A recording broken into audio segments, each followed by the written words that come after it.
It was the moment that caught the world by surprise. Bombshell arrest in the Jeffrey Epstein investigation. Former Prince Andrew under arrest. The shock etched on his face. Everybody is equal and nobody is above the law. Questioned under caution like a common criminal. Your Majesty, how are you feeling after your brother's arrest? The ex-royal is the biggest casualty so far in the Jeffrey Epstein scandal. It's an unprecedented moment. A scandal that reaches from beyond the grave. Do you think you're the devil himself? No, but I do have a good mirror. It's a serious question. Sorry. Do you think you're the devil himself? I don't know. Why would you say that?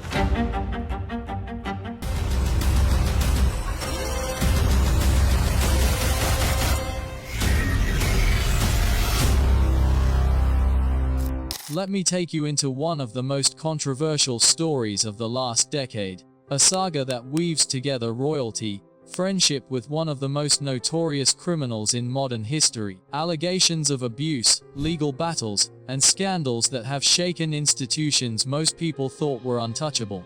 This is the real story of Prince Andrew and the Epstein files, told in a way that even people who know bits and pieces will still find shocking, informative, and impossible to ignore. People have asked about this story for years, but few understand the full sequence of events, how it unfolded, and why it continues to matter so deeply in the world of power and privilege.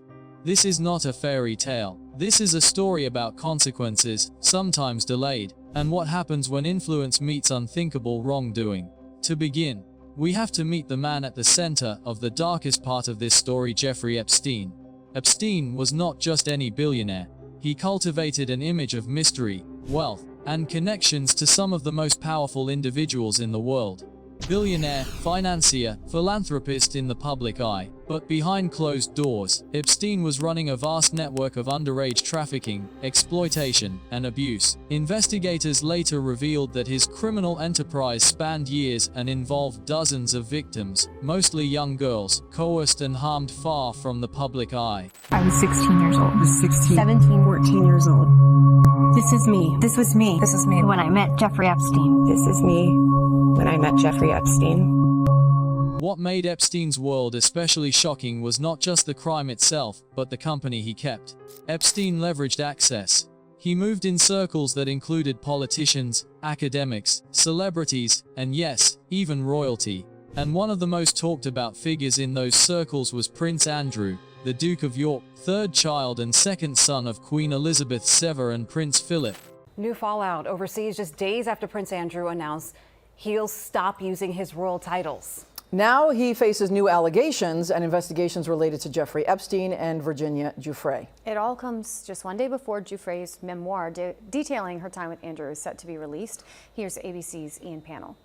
Prince Andrew's friendship with Epstein began long before Epstein's crimes became widely known. The two were first publicly connected in the late 1990s. Epstein attended social functions with Andrew. They dined together. They traveled on private jets. The relationship looked, on the surface, like that between a wealthy financier and a high-ranking member of one of the world's most famous royal families.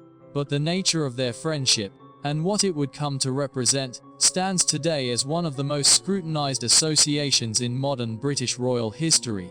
For years, Epstein's criminal behavior was whispered about, but not confronted head-on, until 2008, when he pled guilty to charges in Florida involving soliciting a minor for prostitution. Epstein served a lenient sentence, and avoided federal prison time for more serious trafficking charges. This controversial plea deal later became a cornerstone of subsequent legal battles and public outrage. Once more victims came forward and more details emerged. Then, in July of 2019, Epstein was arrested again, this time on federal charges of sex trafficking minors in New York and Florida.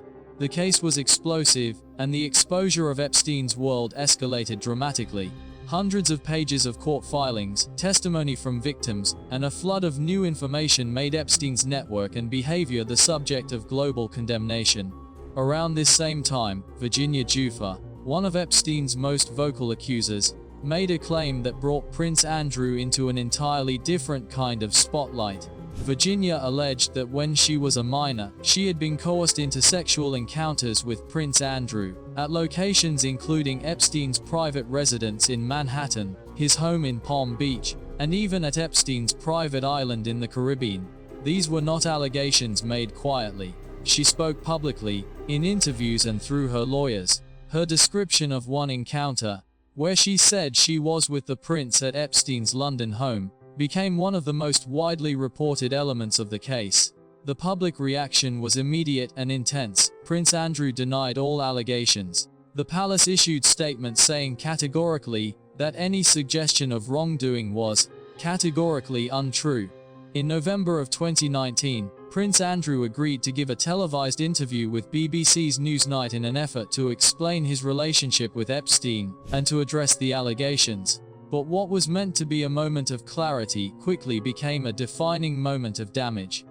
He was brought right into the heart of the royal family at your invitation. Do I regret the fact that he has quite obviously conducted himself in a manner unbecoming?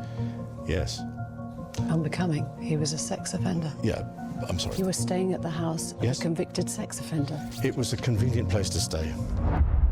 In that interview, Prince Andrew made claims about his life and schedule that, when scrutinized, did not align with the available evidence. Statements about where he was on certain dates, whether he ever saw Epstein with minors, and his memory of events were met with skepticism and public backlash. Many viewers felt the tone was defensive, lacking empathy for victims, and at times lacking basic credibility. Within days, the royal family announced the interview had been a mistake. Prince Andrew stepped back from public duties indefinitely. The fallout was swift. Sponsors withdrew support from royal initiatives he was associated with. Youth charity organizations cut ties. Public opinion, already fragile, tilted dramatically against him. But perhaps most significantly, the legal consequences were far from over. In 2021, a civil lawsuit brought by Virginia Giuffre against Prince Andrew for sexual abuse was filed in the United States. Unlike criminal prosecution, which requires proof beyond a reasonable doubt, civil suits allow for a different standard of evidence and often focus on accountability and compensation rather than criminal penalty. Rather than fight the civil case in court, Prince Andrew and his legal team made the choice to settle. In February of 2022, the settlement was announced. Prince Andrew agreed to pay a substantial, though undisclosed, sum to Ms. Giuffre. As part of the settlement, there was no admission of guilt, but there was, notably, an expression of regret for his association with Epstein and an acknowledgement of the harm his relationship caused. This legal and reputational blow was unprecedented. Members of the British royal family almost never find themselves embroiled in American courtrooms, let alone in cases involving sexual abuse allegations connected to a global criminal network. But the story does not end with a settlement. In the aftermath, several things happened that have kept this saga in the headlines and kept public attention focused on accountability, privilege, and the lingering questions about how much was known, and by whom. First, investigative journalists and survivors continued to dig deeper into Epstein's connections. Flight logs from Epstein's private planes showed Princess Andrew among other high-profile passengers. Photographs surfaced of Andrew with Epstein at social events. Researchers and reporters began mapping not just Epstein's criminal acts, but the web of people around him, and whether those people excused, enabled, or turned a blind eye to his behavior. Second, there was political fallout. In the United States, lawmakers cited the Epstein case as an example of how the wealthy and well-connected can negotiate plea deals that avoid the harshest consequences. Questions were raised about why Epstein was not charged federally in 2008, and why others who may have been involved were never brought to justice. Third, the royal family itself was forced to confront questions about relevance and transparency. Some defended Prince Andrew as a victim of circumstance and loyalty to a friend. Others said he should have known better, that power should never insulate anyone from responsibility, especially when serious allegations were involved. Public polling in the United Kingdom showed a significant drop in support for the monarchy following the scandal. For many, The symbolic institution of the crown suddenly felt human in all the wrong ways, confused, facing accountability, and struggling to maintain authority in an age where media, truth, and public scrutiny intersect as never before. And yet Prince Andrew remains a royal. He holds titles, properties, and a lineage that does not simply disappear because of a scandal. But his role has been fundamentally altered. Where once he was a working royal with charitable duties, now he is seen primarily in the context of a controversy that cost him public influence and reputation. But how did this all begin? At its core, the Prince Andrew and Epstein saga is not just about one man's friendship with another. It is a story about how power can blind judgment, how access can create dangerous proximity to wrongdoing, and how the consequences of poor choices can ripple outward, affecting not only those involved but whole institutions, cultures, and generations. When the media first exposed Epstein's criminal network, very few people outside law enforcement truly grasped its scale. But eventually court documents, victim testimony, and investigative reporting peeled back the layers of secrecy, revealing not just individual acts of abuse but systems designed to hide them. Epstein's homes, airplanes, private islands, and social circles became some of the most documented and scrutinized spaces in the world. And in those spaces, Prince Andrew, a man born into one of the most powerful families on earth, appeared again and again. This exposure challenged assumptions about wealth, association, and accountability. It provoked questions about whether the rich and influential are treated differently under the law. It forced institutions, ranging from the British monarchy to American prosecutors, to explain their decisions. Some argued that Prince Andrew was naive, that he simply did not understand the severity of Epstein's crimes early on. Others said proximity to a man like Epstein should never have happened, that a senior royal should have had more judgment, more awareness, more caution. And here is something even more powerful. The story sparked a global conversation about how survivors of abuse are treated, how power structures protect or exploit victims, and what justice really means when the accused and the accused's friends are among the most powerful people alive.